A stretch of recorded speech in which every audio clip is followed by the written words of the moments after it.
Greetings, humans! Zbot4096 here, reviewing Venom The Last Dance. Now, we are posting this review a little early in order to wish everyone a happy Halloween! Yes, yes, human festival of gourds and costumes. Um, and accordingly, in case you can't tell, we are in costume today, dressed as Ash, the science fiction officer of the Nostromo from Alien. You remember. You still don't understand what you're dealing with, do you? The perfect organism. Its structural perfection is matched only by its hostility. Ah, well, it's just a costume. Relax, humans. Anyway, let's skate back to more cozy turf and talk about Venom. Now, Venom movies are really more about the nuance between bad goo and worse goo. And uh, this film is even more so about bad goo and worse goo, but probably not intentionally so. So let's see if we can distill that down a bit.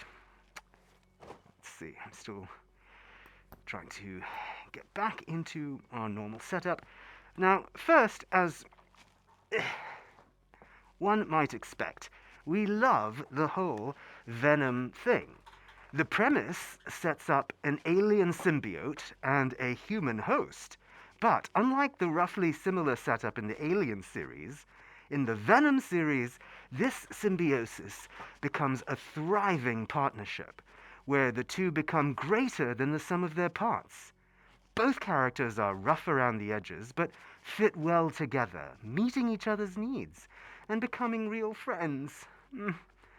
The human in this case is played by Tom Hardy, who was Shinzon in the worst Star Trek film ever made, Max in the best Mad Max film ever made, and Bane in the most adequate Batman film ever made. Hardy actually plays both roles of the human Eddie Brock and the symbiote Venom. This performance works. It has worked all three times.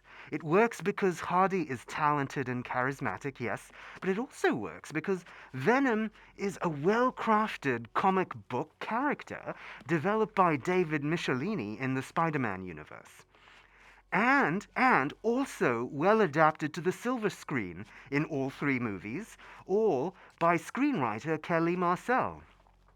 She does double duty in this third film by making her directorial debut. And together, Hardy and Marcel give us a great set of comedic fish out of water and in another body sequences that are just pure entertainment. Now, what seems somewhat askew, however, is the C grade A plot, where that C is for conventional. We have yet another big bad villain who is seeking his revenge on the symbiotes and seeks a squad of seemingly unbeatable giant enemy crab things to reclaim a MacGuffin that is inside Venom's head. Now, there's a fair amount of exposition in the front of the film that tries to explain this MacGuffin called a codex, which they do at least three times. Now, this may seem annoying, but is oddly a saving grace because we did not actually catch it the first time, or make sense of it the second time. The third explanation comes from Inspector Mulligan, wait for it, who we thought died in the second film, but gets a mulligan to appear in the third. We understood the explanation the third time, but understanding only enabled us to correctly dislike this useless and contrived plot device. Now, this whole main A plot is, sadly, dull and unengaging. It wraps in more symbiotes, but they don't seem very creatively designed, largely just color variants of the original. The crabs are dispatched by the obvious Chekhov's gun that is thrust in our faces in the beginning of the film, and the Witcher-looking villain doesn't actually leave his goopy CGI throne scene. Instead, it's the B plot that we enjoyed. The road trip that Eddie and Venom go on has them hitching a ride with a wonderfully mellow hippie family and sharing charming exchanges of kindness and weirdness, which are two things we love. We also loved the whole Vegas sequence of the film, where Venom's otherness creates a delightfully fun moment with an acerbic returning character. We even get another Martin Scorsese look-alike cameo at the slot machines. Now, when these two plots intersect, it really brings much needed life to the A plot.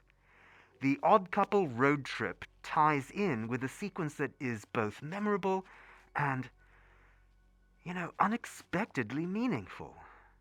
The feeling of finding value from two discarded individuals from two different cultures is a wonderful theme that has truly universal resonance.